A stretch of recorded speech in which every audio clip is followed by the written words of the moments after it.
That is a way of demonstrating the basic experience which underlies some of the major forms of Oriental philosophy. And actually this way of demonstrating it is taken from a kind of Chinese and Japanese Buddhism called Zen, which I'm going to be talking about quite a bit today, because Zen is one of the best examples of a philosophy, shall we call it, in which this experience is dominant. Zen, of course, is a Japanese word, and it's spelled Z-E-N.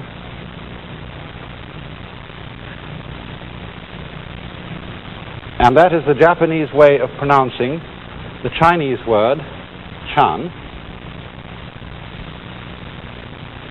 And this, in turn, is the Chinese way of pronouncing an Indian Sanskrit word, jnana. And jnana refers to the kind of experience which has been represented in this circle. Another word for it would be a second Sanskrit term, shunya. And the nearest we can translate shunya in English is emptiness or void. And so we might say this is an experience of the void. Before trying to explain what this is, and you know the funny thing is it really can't be explained because it has to be felt, because it's a transformation of one's basic feeling, one's basic consciousness of life. But I should mention first that it is characteristic of Eastern philosophy to be based on experience rather than ideas. You see, philosophy in the Western world, especially as it's taught in our universities and academies, is mainly a matter of thinking. It's a matter of trying to arrive at certain clear, positive ideas about the nature of man, the nature of the universe, and so on and so forth. And also religion in the West is somewhat similar because religion is largely concerned with belief in certain ideas. In these basic forms of Eastern philosophy, on the other hand, such as Zen, which is a kind of Buddhism, or Taoism, the basic native philosophy of China, or in Vedanta, which is the central form of Indian philosophy, what is basic to them is not ideas, but a way of experiencing, a way of feeling. And this might be called, as it is here, the void, demonstrated by this circle. Because it is not a void which is just emptiness. This isn't the idea that there are people in the backward worlds of Asia who think that the universe is ultimately nothing at all. It is rather that the void represents complete spiritual freedom. Or you might say, if you don't like the word spiritual, complete psychological freedom. And therefore, I want to try, if I can, to communicate to you, to give you some idea of what this experience is. In Japanese, in Zen, it is called satori. I'll write that down. It's an unfamiliar word. S-A-T-O-R-I.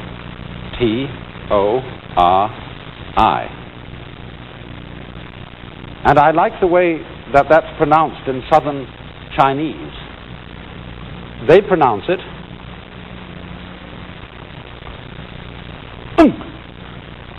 because it's something that happens to you suddenly. Now let me try, if I can possibly, to put into some sort of words what this experience is. This experience, which so far as they are concerned, is the objective of human life. To get this is to understand the meaning of human nature and destiny. Only because it's a transformation of consciousness, because it's something you feel rather than something you think, it is for this reason difficult to put into words. But it is as if you saw quite suddenly, and indeed this experience could have happened to you. It can come without warning to anybody, and so what I'm going to be saying may strike a familiar ring in some ears. But it is as if quite suddenly you became totally convinced that the way everything is in this universe and at this moment is absolutely right. And that's almost putting it too weakly. I'm not trying to talk about a sort of Pollyanna feeling where we say, well, this is the best of all possible worlds, and everything, however evil and however wrong, is going to work out all right in the end because it's a means to an end in some master design. I'm not saying that. I'm saying it is suddenly feeling that everything is right the way it is now, however appalling, however terrible. And you know it beyond a shadow of doubt. There are two other aspects to this experience as well. And although you feel them all together, we have to talk about them separately. While the first aspect is feeling that everything just as it is so right that you could say of it, this is why I'm alive. This is what life's all about. The second is that everything you see and feel seems to come to life in an extraordinary way. You feel the world as you've seen it before was seen almost in a dream. But it is as if just the ordinary things that were confronting you suddenly went, yeah, and came alive. And the third aspect of it is that you no longer feel yourself and what you are experiencing to be separated. Although you don't lose the feeling of the outline of your skin, you don't forget that I, or Joe Dokes, is a possible name by which you can refer to yourself. Nevertheless, it suddenly seems to you that your skin is no longer what divides you from the world, it's what joins you to it. What you see outside you is also you. Now, we ordinarily restrict the idea of ego, of I-ness, or of you-ness to some sort of psychological entity or process inside us which is in control of things. And we identify ourselves with a sort of controlling center. But in this experience, it is as if that center were suddenly enlarged to include the whole universe. You almost feel as if you were God, except that in Eastern thought, one doesn't think of God as a kind of omnipotent person. I mean, there are lots of people in our asylums who say, well, I'm God. I always like the story of the woman who insisted that she was God. And to humor her, someone said, well, if you're God, will you please explain how you managed to create the universe in 6 days? She said, I never talk shop.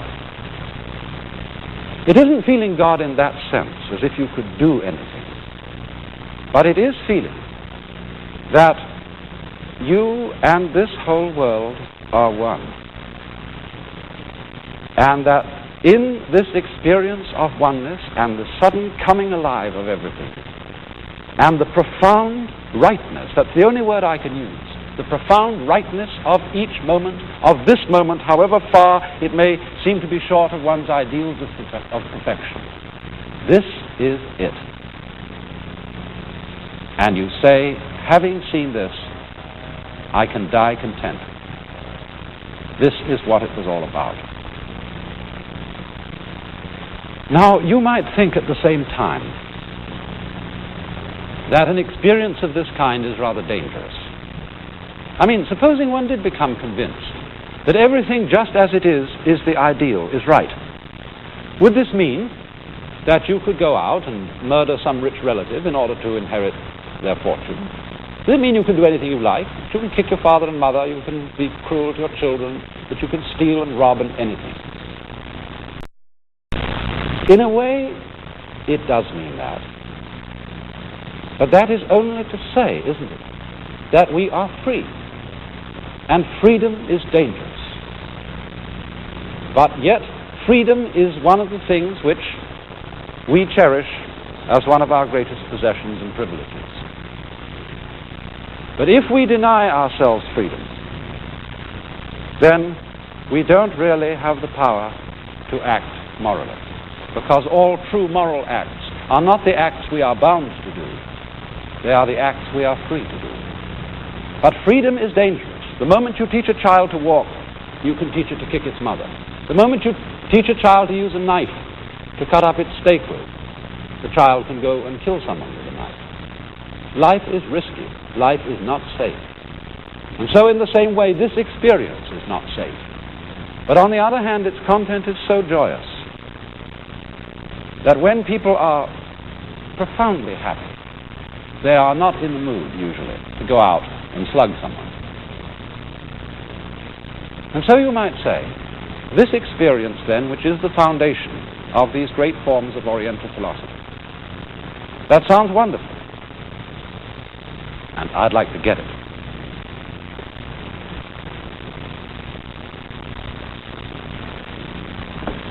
You know, that reminds me of a story. Once a fellow was traveling in England, and he'd lost his way and wanted to get to a certain village. And he went to a country yokel and said, can you tell me the way to Little Puddenham? And the yokel scratched his head and said, well, sir, I do know where that is, but if I were you, I wouldn't start from here.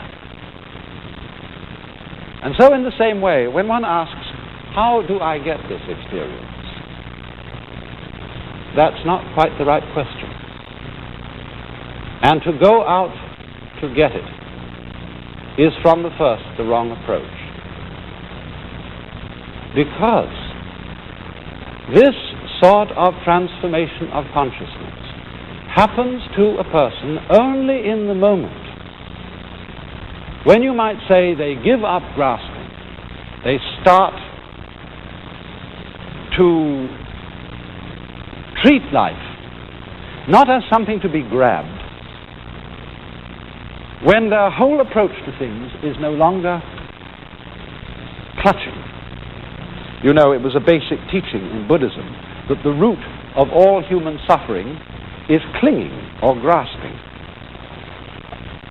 Just in the same way as I was suggesting on a previous program, that you can't cling to your breath without losing it. You have to let go of your breath.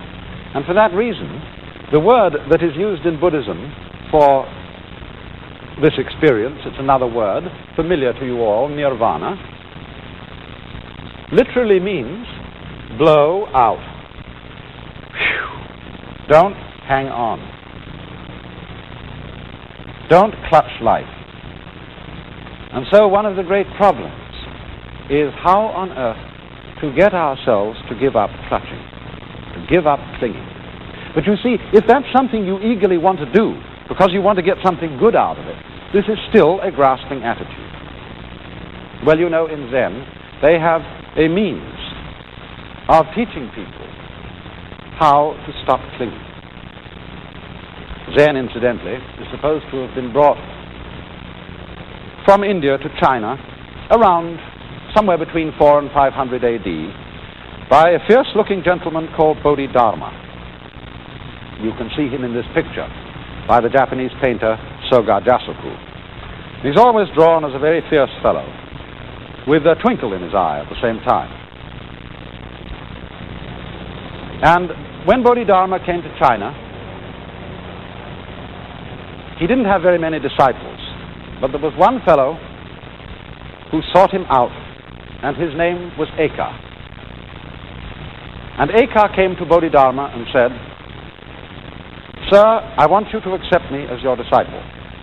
And Bodhidharma replied, "I have nothing to teach. What I understand is an experience, in other words, and I can't put it into words, and therefore go away, I can't teach it to you."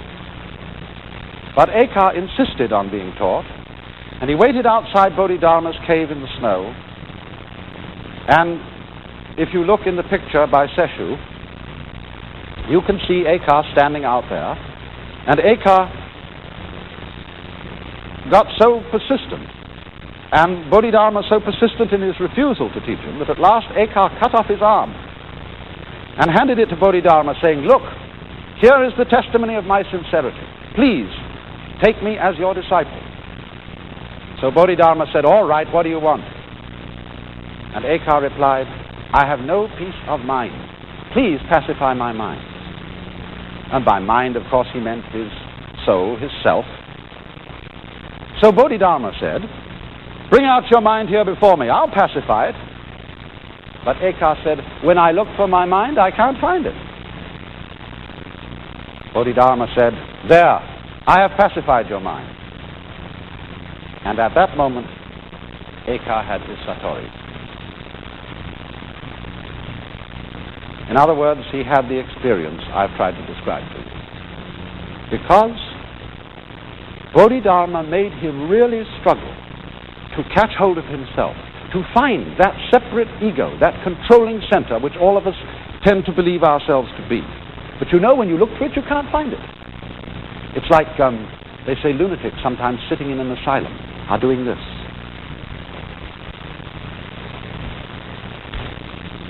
Yes, they sit for hours perhaps in a padded cell doing that, but you can't catch hold of it. You know, perhaps one of the good ways of showing you what this means is through the application of Zen to Japanese fencing. You know, Japanese fencing, or kendo, which means the way of the sword, is done with gruesome swords like this. And the samurai, Japanese feudal soldiery, used to practice Zen to give them courage, and they applied it to the art of fencing. Now, if you go to study with a Japanese fencing master, you will not at first be given a sword and be told how to use it. You'll be made a kind of janitor around the house. You have to do all the little chores, like sweeping the floors, putting away the bedding, washing up the dishes, and so on and so forth. And while you're doing that, the master will get hold of a practice sword. This, you see, is made of bamboo. It's made of about 6 slips of bamboo, loosely tied together, so that if you get hit with it, although it may give you a pretty hard crack, at least you don't get killed. And while the poor boy, who's the apprentice, is doing the household duties, the teacher stalks around with one of these things and unawares gives him a bang on the head. And the boy is expected to defend himself by any means at his disposal. If he's got a saucepan in his hand, use the saucepan. If he's picking up a cushion, use the cushion. And everywhere, always at unknown moments, the teacher sneaks up on him and bangs him on the head. So after a while, the poor fellow is going around, looking this way and looking that, expecting at any moment the teacher to hit him. And he begins in his mind to plan how he can be ready to meet the teacher's assault. And as he goes along a passage, he's expecting the teacher to come right round the corner at the end, and instead of that, just as he's all ready to defend himself, doing, he gets hit on the head from behind. Now, when this has been going on for a little time, there are only 2 possibilities. The apprentice gets a nervous breakdown and quits, or he learns. And what does he learn? He learns that the teacher will always outwit him, that he can never be prepared for an unexpected attack. And so he gives up trying to control the situation. He gives up trying to prepare. In other words, he just wanders around, just like this. Oh, maybe it hits, maybe it doesn't. He gives up caring whether he's going to get hit or not. And at that moment, the teacher gives him the practice sword and says, now you can begin to learn fencing. Because the importance of this is simple. That if, say, you're faced with a group of attackers, and you don't know where the next attack is coming from, if you are ready to go for this fellow, and this one is going to come at you, and you're all set to go for him, you have to withdraw from here to go here. But if you're in a middle position, and you're not tensed in mind in any particular direction, you're ready to go in all directions, wherever the attack may come from. And so in exactly the same way, the Zen way of teaching teaches one to see that you cannot be in complete control of your whole life situation. You cannot, in other words, fundamentally possess yourself. And so they set you the problem of trying to find out who you are. Who is the knower behind all your experience? Who is the experiencer? Who is the ego, the I? And they make you search for it and search for it and search for it. Or you could put this in another way. They ask you, and this really amounts to the same thing, act with total sincerity. Show me, in the Zen way of putting it, who you were before your father and mother conceived you. In other words, show me your real, basic, original self. And this means perform an absolutely 100% genuine and sincere act. Well, you know how it is when you try to be sincere. When you try to be natural. You know jolly well that you're trying and that everything you do is a fake. And so in the same way, the Zen student finds out that he cannot act 100% genuinely with his whole being. And he gets frustrated again and again and again as the teacher rejects every attempt he makes to show him his real self. Until the moment comes when he suddenly realizes, not just as an idea, but something that he knows in his whole body, he knows with his very bones, that it can't be done. You cannot intentionally be natural. And he gives up.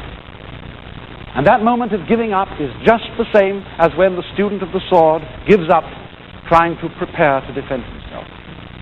And in the moment when we let go of ourselves in that way, zoop, there comes upon us this experience of the void, of complete freedom, or as we might say in psychological language, being free from blocking. You know, blocking is when you are stalled by something.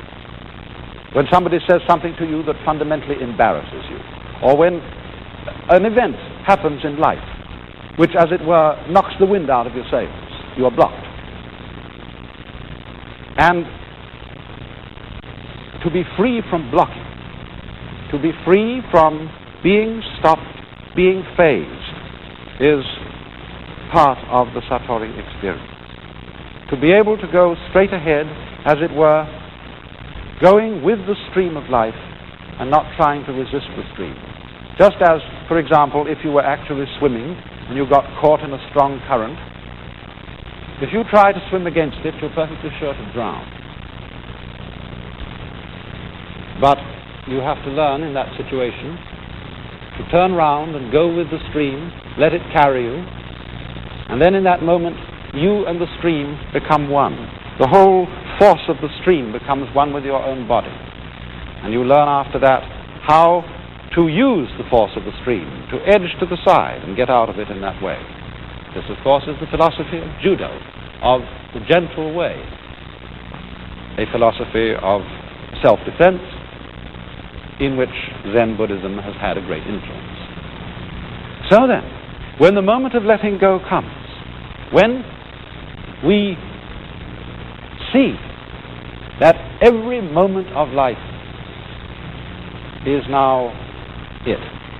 In other words, the object of life is no longer seen as something to grasp after in the future. Every moment is it now. Every moment, even the most trivial, answers the question, what is life for? And so you see, the experience at the basis of Zen and at the basis of other types of Oriental philosophy can be demonstrated by ordinary everyday life. That's why in Zen teaching, those old masters in China didn't like to answer questions about philosophy with wordy explanations. They had quite a different way of going about it. I remember one case where a Confucian scholar came to a teacher and said, "Please explain to me your secret teaching."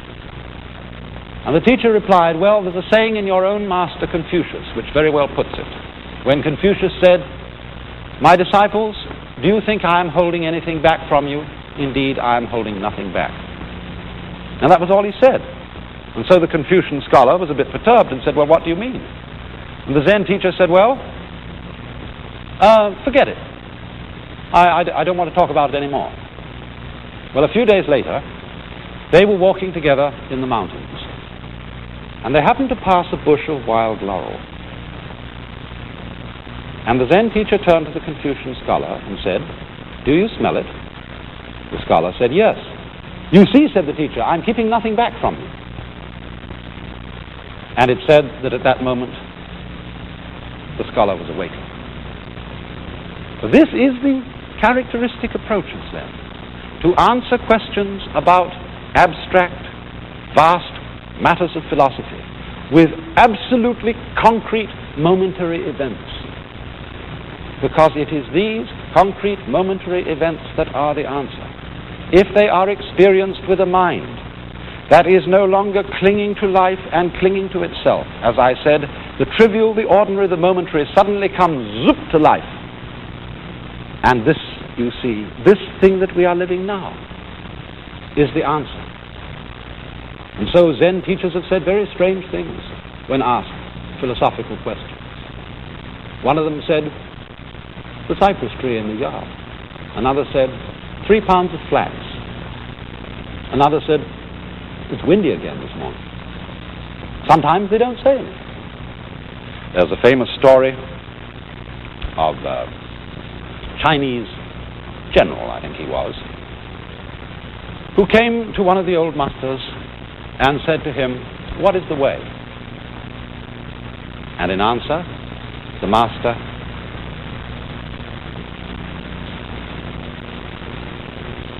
the teacher said, "I don't understand." The master said, "Cloud in the sky, water in the jar."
This is National Educational Television.